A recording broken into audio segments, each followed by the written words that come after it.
तो स्टूडेंट्स आज हम कुछ न्यूमेरिकल प्रॉब्लम्स डिस्कस करेंगे which are based on equations of motion.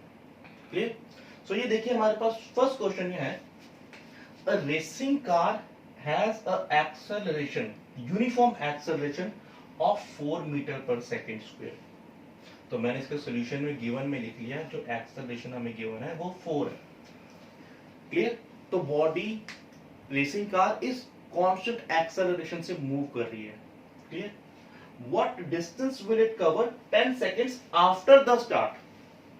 तो हमें टाइम कितना गिवन है 10 seconds. Clear? After the start तो मतलब जब गाड़ी स्टार्ट हुई उसके 10 सेकेंड बाद हमने देखना है कि उस रेसिंग कार ने कितना डिस्टेंस ट्रेवल किया है। सो गाड़ी स्टार्ट होने के बाद तो हम यहां पर गाड़ी की इनिशियल वेलोसिटी क्या मानेंगे? Initial velocity 0, time is given 10 seconds and we have to find the distance. Clear? हमने डिस्टेंस फाइंड आउट करना है। तो ये देखिए, अब हम यहां पर इस क्वेश्चन को सॉल्व करने के लिए कौन सी क्वेश्चंस को यूज करेंगे? So let's see. अब देखिए हम यहां पे तीनों क्वेश्चन लिख लेते हैं। v is equal to u plus a t, s is equal to u t plus half a t square and third equation is v square minus u square is equal to 2as। Clear? अब देखो first हमने s find out करना है, distance. तो first equation में तो distance आता ही नहीं है, तो we will not use this equation. अब अगर हम थर्ड इक्वेशन देखेंगे, to apply third equation we need v। v चाहिए हमें and v is also not given in the question. So see, अब जो सेकेंड इक्वेशन है, सेकेंड इक्वेशन में u भी गिवन है, t भी गिवन है और a भी गिवन है। Clear? So we will use second equation, s is equal to u t plus half a t square. u is given in the question 0, तो अगर u 0 है तो u इंटू टी 0 हो जाएगा plus half a t square. Now we will put the value of a, 4 into t is 10, तो 10 का square आ जाएगा। सो यहां कटिंग कर दीजिए, 2 2 जा 4 होता है, तो देखिए 2 इंटू 10 का square that is nothing but 100, तो 2 into 100 is answer is 200 meters. So it means the distance traveled by the car is 200 meters. Clear? So देखिए नेक्स्ट क्वेश्चन देखिए। अब तो स्टूडेंट्स देखिए, अब हमारे पास सेकंड क्वेश्चन है, a stone is thrown vertically upwards with a velocity of 5 meter per second. So हमने एक स्टोन है, we throw that stone vertically upwards with a velocity of 5 meter per second. यहां पर मैं थोड़ा सा आपको एक्सप्लेन करना चाहूंगा कि हमारे पास फिजिक्स में बहुत से क्वेश्चन आएंगे जब हम किसी चीज को ऊपर फेंकते हैं, या दूसरा टाइप का क्वेश्चन होता है जब ऊपर से नीचे फेंकते हैं। तो आपको हमेशा याद रखना है कि जब हम किसी भी चीज को नीचे से ऊपर फेंकते हैं तो उसकी जो इनिशियल वेलोसिटी होती है वो क्वेश्चन जो गिवन है वेलोसिटी, ये जो वेलोसिटी गिवन है this is nothing but this is the initial velocity u। और जब हम इसको ऊपर फेंकते हैं तो बॉडी एक हाईएस्ट पॉइंट पर जाती है, जैसे ये इस पॉइंट तक आई थी, इस पॉइंट पर आके उसकी फाइनल वेलोसिटी क्या बन जाएगी 0। सो आपको याद रखना है कि जब हम किसी भी ऑब्जेक्ट को नीचे से ऊपर की तरफ थ्रो कर रहे हैं तो जो वेलोसिटी क्वेश्चन में गिवन है दैट इज इनिशियल वेलोसिटी, और उसकी हाईएस्ट पॉइंट पर जाके उसकी वेलोसिटी क्या बन जाएगी हमेशा 0। ऐसा इसलिए होता है कि जब बॉडी जाती है तो इस पॉइंट पर आके बॉडी एक बार रुकेगी और फिर वो नीचे आएगी।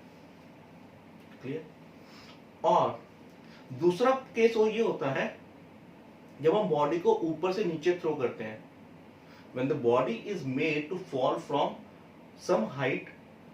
क्लियर? तो ये देखिए, तो जब हम बॉडी को ऊपर से नीचे फेंकते हैं तो उस टाइम पर बॉडी की इनिशियल वेलोसिटी को हम लोग क्या लेते हैं 0। उस केस में हम लोग बॉडी की इनिशियल वेलोसिटी को क्या लेते हैं 0। तो अगर आप दोनों केसेस में देखेंगे तो ऊपर वाली वेलोसिटी हमेशा क्या होती है, 0। क्लियर, इस चीज को आप याद रखना। तो हम दोबारा क्वेश्चन पे आते हैं।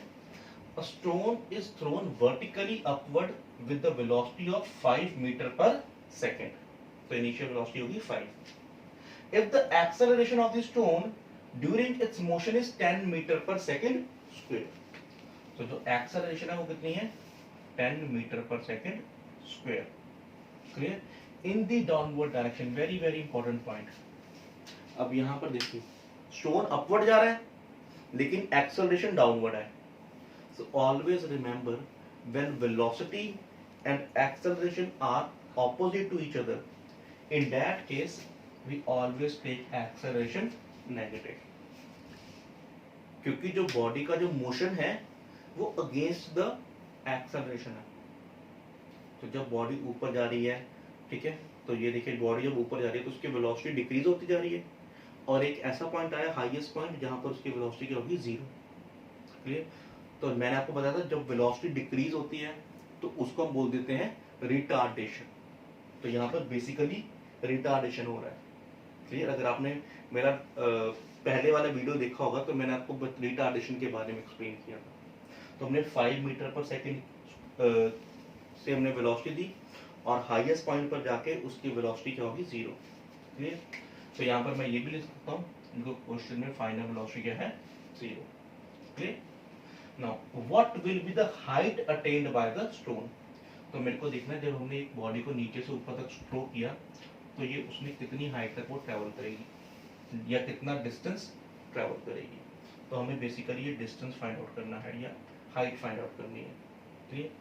And how much time will it take to reach there, तो इसको यहाँ से यहाँ तक जाने में कितना टाइम लगेगा ये भी हमें कैलकुलेट करना है। क्लियर? सो अगेन देखिए हम यहाँ पे कौन सी इक्वेशन यूज कर सकते हैं।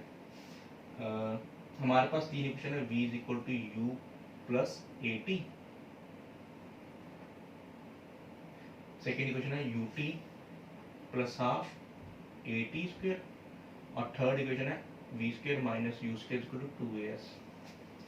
अब देखिए height is nothing but distance. So distance को कैलकुलेट करने के लिए हमारे पास 2 इक्वेशंस हैं। हम इन दोनों इक्वेशन से डिस्टेंस कैलकुलेट कर सकते हैं, क्योंकि हमारे पास u भी गिवन है, v भी गिवन है, u और v दोनों गिवन है और a भी गिवन है। So let's apply this equation. अगर आप घर पे इससे भी करेंगे you will also get the answer. Clear? तो देखिए v square minus u square is equal to 2as and we know that final velocity 0 minus u की वैल्यू कितनी है, 5। तो आंसर इज 5 का square is 25। So I will straight away put here 25 because u is 5 and 5 square is 25 is equal to 2. What is the value of a? This is minus 10 into s. Clear? So see हमारे पास क्या बनेगा, 0 minus 25 is minus 25, minus 25 is equals to minus 2 into n into s। so minus से minus क्या हो गया, cancel हो गया। क्या बन गया हमारे पास, 25 divided by 20 is equals to s। Clear? 2 into 10 20 और ये इज इक्वल टू के जब इधर आएगा तो ये डिवाइड हो जाएगा। सो देखिए, so therefore s is equals to 5 5 are 25, 5 4 are 20, तो 5 by 4 is nothing but 5 by 4 is 1.25 metres. इसका मतलब है वो स्टोन कितना डिस्टेंस ट्रेवल करेगा, the distance travelled by the stone is 1.25 metres. Clear? और सेकंड पार्ट हमें क्या फाइंड आउट करना है, how much time will it take to reach there. तो टाइम भी कैलकुलेट करना है। So we will use here first equation that is v is equal to u plus at। now as we know final velocity is 0 given in the question, u is how much, 5 plus a की वैल्यू कितनी given है, -10, so we'll put here -10 into t। Clear? अब ये देखिए ये आ जाएगा हमारे पास 5 minus 10 into t। अगर हम इस -10 को इधर लेके आएंगे मैं ये रेज कर रहा हूँ। तो अगर हम इस -10 को इज इक्वल्स टू इस तरफ लेके आएंगे तो वो क्या बनेगा, +10 into t is equal to 5, t is equals to 5/10 which is equals to 0.5 seconds. So how much time will it take to reach there? That is 0.5 seconds. So इसी तरीके से हमारी एनसीईआरटी में बहुत से क्वेश्चन गिवन है based on equations of motion, और अगर आपको कोई भी प्रॉब्लम आ रही है तो आप मेरे को पूछ सकते हैं। क्लियर? सो आई होप आपको ये वीडियो क्लियर हुआ होगा। क्लियर? Thank you.